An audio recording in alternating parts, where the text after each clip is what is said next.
नामहरम मर्द के साथ बात करते हुए लचकदार लहजा नहीं इख्तियार करना चाहिए, सख्त लहजे में बात करनी चाहिए। यानी औरत को मर्द से जो अजनबी है इस तरह बात करनी चाहिए कि आइंदा जब वो बंदा उस घर में उस नंबर पर फ़ोन करता हो तो 100 मरतबा सोचता हो कि भाई फ़ोन करूं या ना करूं, कि कल जैसा दुरुस्त ले जा कि अगला वाला बंदा ना वो अंदर से कांप जाए कि उस लहजे से नरम बात ना करे। क्योंकि अगर नरम बात, लोगों के दिलों में बहरहाल ये बीमारी तो होती है, अगर नरम बात किए, मसलन कोई दरवाज़ा खटखटा के पूछता है जी फ़लाँ, तो बस घर से गए नहीं है जैसे मर्द बोलता है। अगर ये इधर से आवाज़ है कि नहीं भाई नहीं है, तो फिर वो कहेंगे हाँ अच्छा कहाँ गए हैं, फिर इधर से कुछ और बोलेगी कब आएंगे, फिर इधर से कुछ और, मतलब इस तरह बात बढ़ेगी।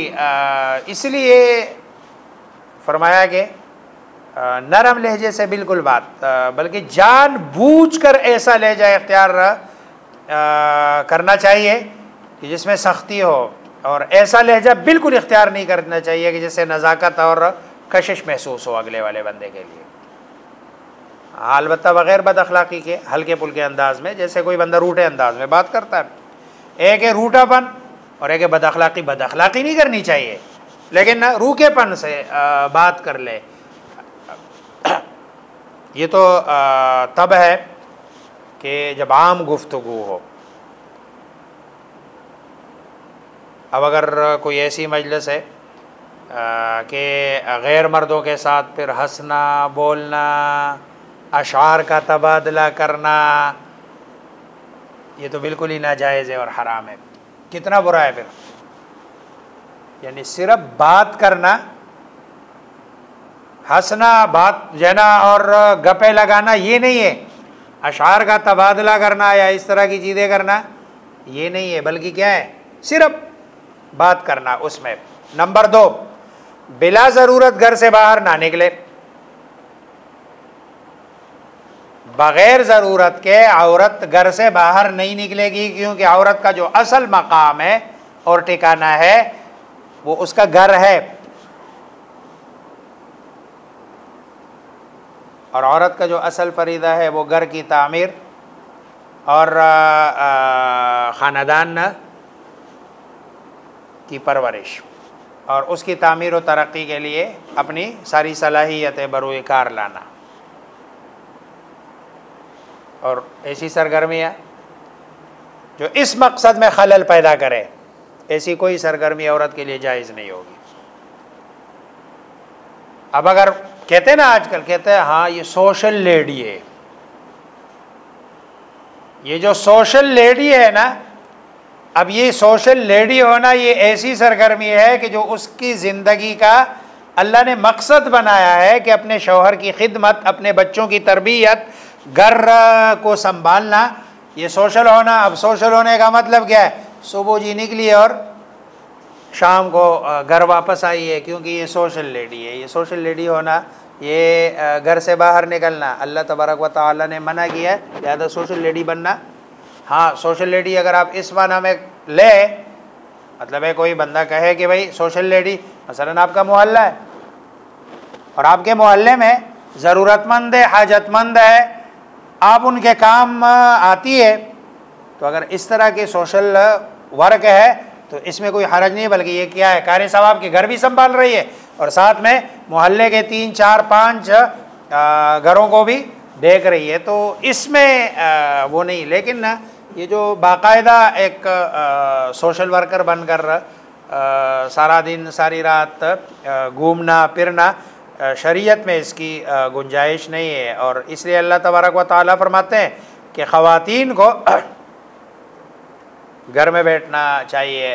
अगर किसी खातून को बिला ज़रूरत तो घर से निकलना जायज़ ही नहीं है, लेकिन कभी ज़रूरत होती है, डॉक्टर के पास जाना होता है, कभी ऐसी भी ख़वातीन होती है जिनको उनका शौहर इंतकाल कर चुका होता है, कोई ख़र्चा देने वाला होता नहीं है, वो नौकरी कर रही होती है, शरीयत उसकी इजाज़त देती है कि भाई आप अपना ख़र्चा निकालने के लिए आप काम कर सकती है। अब वो अगर सोशल हो, यानी सोशल बा ईमाना, कि वो काम कर रही है क्योंकि कोई ख़र्चा देने वाला नहीं है, तो ऐसी सूरत में भी बिला पर्दे के और बिला निकाब के उसके लिए निकलना क़त्अन ममनू है।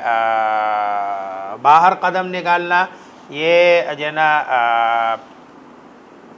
नफसानी जो ख्वाहिशात है ना लोगों की सोई हुई, उनको जगह देने के मुतरादिफ है।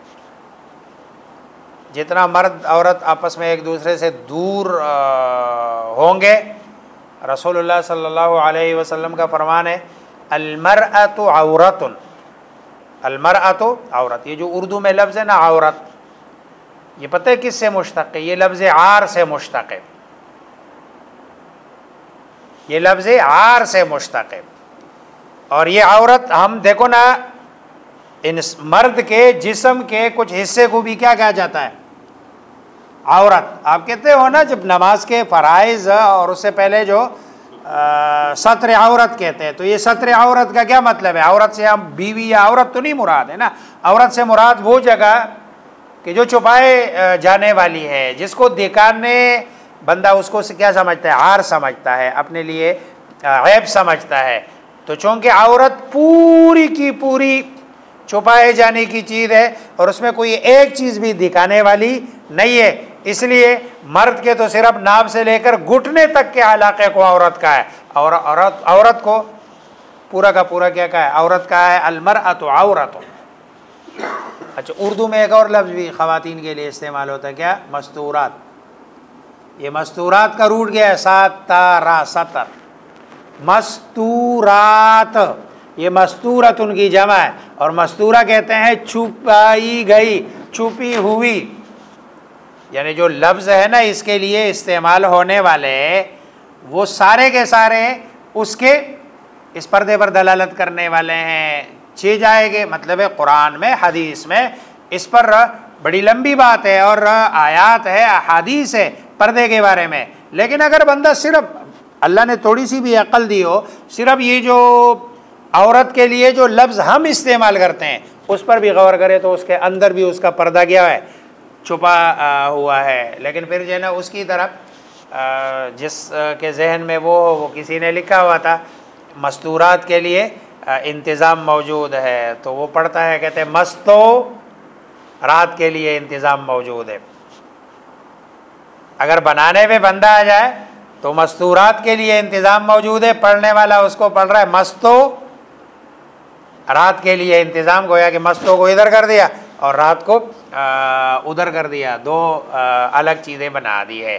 तो ये दूसरा हुक्म है अलमरअतु औरत, जो है ना खातून ये औरत है। इज़ा खरजत, जब वो बाहर निकलती है ना, इस्तशरफहा शैतान, शैतान उसको जांग के देखता है, शैतान उसे सर उठा के देखता है। अब शैतान से मुराद या तो शैतानी है और वो उस पर अपनी नज़र डाल के मर्दों के लिए उसको खूबसूरत बनाता है, खुशनुमा बनाता है। और यही इंसान की देखो ना, बंदा घर में होती है, उसकी बीवी होती है, वो अच्छी नहीं लगती, और बाहर की उसके मुकाबले में खूबसूरत भी नहीं होती, अच्छी लगती है। ये क्यों? इसलिए कि इस्तशरफहा शैतान, शैतान ने उसको मुज़य्यन किया है, शैतान उस पर काम करता है, बीच में शैतान इन्वॉल्व हुआ है। और कुछ तो उसमें कसूर शायद घर में बैठी हुई औरतों का भी है कि वो जब घर में बैठी होती है तो ऐसे बैठी होती है जैसे घर की नौकरानी हो, लेकिन जब बाहर जाती है, अगर बाहर का नाम डॉक्टर के पास जाना है तो विदिन 2 मिनट औरत ऐसी तैयार हो जाती है जैसे इसने कही। अगर किसी मतलब प्रोग्राम में जाना हो तो औरत ऐसी तैयार होती है जैसे, हालांकि उसूली तौर पर इसको ये वाली तैयारी ना जो खातून घर से बाहर जाने के लिए करती है, ये वाली तैयारी इसको अगर घर के अंदर इसने करनी शुरू कर दी ना, और बाहर इस तरह जाए जैसे कि घर में रहती है, तो फिर जो है ना तकरीबन आधे से ज़्यादा पर्दा हो जाएगा। पर्दे का आधा जो मकसद है वो सिर्फ इस एक उसूल से, और मर्द भी बाहर फिर देखेगा नहीं, तांग झांक नहीं करेगा। वरना तो अगर इस तरह घर में बैठी हुई ऐसे ही है और जब बंदा बाहर जाता है तो उसने बड़ा मेकअप किया हुआ होता है, और 70-75 साल की बूढ़ी ख़वातीन बसा औक़ात उसने इतना मेकअप किया होता है कि वो 30-35 के अपने आप को बराबर किया हुआ होता है। तो ये इस्तशरफ़ शैतान। दूसरा, यहाँ शैतान से मुराद ये इंसान है, इंसान कि जब ये खातून घर से बाहर निकलती है तो शैतान इसके ताक जांक में लगता है, यानी ये इंसान शैतान है। और इसको शैतान इसलिए कहा है कि ये जो अमल कर रहा है ना, ये शैतान वाला अमल है। बच्चियों के कॉलेजों के बाहर, उनके स्कूलों के बाहर, उनकी यूनिवर्सिटियों के बाहर ये जो शैतानों का पूरा एक वो जमघटा खड़ा होता है। हम तो चूँकि एक ऐसे माहौल में है इसलिए हमें पता नहीं चलता, वरना बाहर जो गली मोहल्लों में इस तरह हर जगह लड़के नौजवान खड़े होते बाइकों पर। और उस पर उस दिन में एक सोशल मीडिया पे कराची का एक वो किसी खातून ने डाला हुआ था। वो कहती है हम रक्शे में बैठे हुए हैं, मैं और मेरा बेटा, और साथ में मोटरसाइकिल वाला जा रहा है। अच्छा, मोटरसाइकिल वाला जाके यूँ देख रहा है, उसको यूँ देख रहा है। अच्छा, उस खातून ने वीडियो भी बनाई, फिर उस वीडियो को शेयर भी किया। दो नौजवान लड़के बैठे हुए कहते शेयर, वीडियो बनाने का और शेयर करने का मकसद ये है कि देख ले इसके माँ बाप या इसका कोई रिश्तेदार कि भाई इसकी तरबियत करो। अब मैं अपने बच्चे को लेने के लिए स्कूल गई हूँ, उसको स्कूल लेने के लिए मेरी मजबूरी थी, मैं घर से बाहर गई हूँ और बेटी भी मैं रक्शे में हूँ, लेकिन ये 10-15 मिनट मतलब है मोटरसाइकिल में यूँ मुझे ताक रहा है और देखे जा रहा है। अब ऐसे बंदों के साथ फिर क्या करे बंदा। तो इसलिए फरमाया कि ख़वातीन घर से बाहर ना जाए। फिर मर्द ज़न का इख्तिलात, जैसे हमारे मुआशरे में शादियों में, गमियों में, इवेंटों में मर्द ज़न का इख्तिलात होता है। अब तो नऊज़ु बिल्लाहि मिन ज़ालिक, अब तो इसको बुरा भी नहीं समझा जाता है, बल्कि इसको तो अब अपने कल्चर का, हालांकि ये हमारा कल्चर नहीं है, हमारा कल्चर ये नहीं है, ये पाकिस्तानी यानी मुसलमानों का कल्चर भी नहीं है, पाकिस्तानी कल्चर भी नहीं है। पाकिस्तानी कल्चर तो ये है कि मर्दों के किसी भी जगह पे शादी हो, ये हो, मर्दों के लिए अलग सेटिंग हो, औरतों के लिए अलग सेटिंग हो। अब इसको बुरा भी नहीं समझा जाता। तो पहली चीज़ ये है कि जब बात करो तो नरम लहजे से बात ना करो। दूसरी बात जो बताई है कि घर से बाहर ना निकलो बिला ज़रूरत। और तीसरा हुक्म के ज़माने जाहिलियत की तरफ अपनी ज़ीनत और सतर का इजहार करते हुए बाहर ना निकले। वही जो मैंने अभी पहले बात की है, ज़माने जाहिलियत में ऐसा ही होता था कि जब औरत घर से बाहर निकलती थी तो खूब बन संवर के घर से बाहर, जैसे आजकल निकलती है, बन संवर के घर से बाहर निकलना ये औरत के लिए जायज़ नहीं है। औरत के लिए बनना संवरना ये उसके घर में है कि घर में ये बने और सवरे। अब ये जो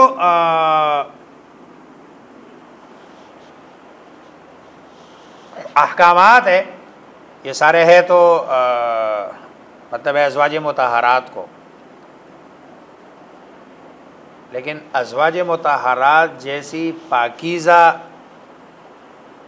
मुतहरा तय्यबा उनको जब ये हुक्म है तो एक आम औरत के लिए हुक्म इसके मुकाबले में थोड़ा सा उससे भी सख्त होगा। क्योंकि वहाँ ये आजकल एक जुमला चलता है, कहता है ये दिल साफ होना चाहिए। सहाबा से ज़्यादा भी साफ दिल लोग हो सकते हैं, जिन लोगों ने अपनी जानों की परवाह नहीं की, सिर्फ जान अपनी नहीं, बच्चे भी शहीद करवाए, भाई भी शहीद करवा दिए सिर्फ दीन की खातिर, उनसे ज़्यादा साफ दिल किसी और का हो सकता है? उनके लिए भी यही हुक्म कि कोई बंदा इस तरह बेपर्दगी में किसी खातून के साथ अलग ना हो। फिर अगला जो हुक्म है नमाज की पाबंदी, पाकी सफाई सुथराई, नमाज की पाबंदी। अगला हुक्म ज़कात की अदायगी, ज़कात अदा करे। और अगला हुक्म है अल्लाह और उसके रसूल की इताअत करे। अगला हुक्म यह है कि घरों में अल्लाह की जो आयतें और हिकमत की बातें सुनाई जाती है उनको याद रखें।